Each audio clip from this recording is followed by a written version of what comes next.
কি হলো ভাই, কি ভাবতেছেন? আমি ভাবতেছি বসে ভাই, আসলে গার্মেন্টসে আপন বলতে কেউ নাই।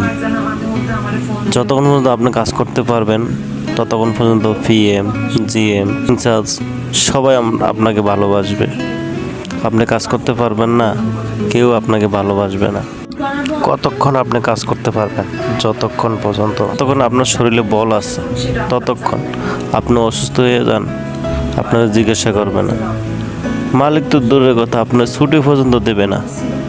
এই পরিস্থিতির গার্মেন্টস ভাই, কত কষ্টে গার্মেন্টস চাকরি করি আমরাই বুঝি কত কষ্টের চাকরি। সকালে গার্মেন্টসে আসি, রাত্রি হলে বাসায় যাই, সারাটা দিন যায় কেটে যায়, আপনজন কেউ সাথে নাই। সারাটা দিন যায় কেটে যায় গার্মেন্টসেতে কাজ করে, চাকরি পেলাম এসে আমি গার্মেন্টস।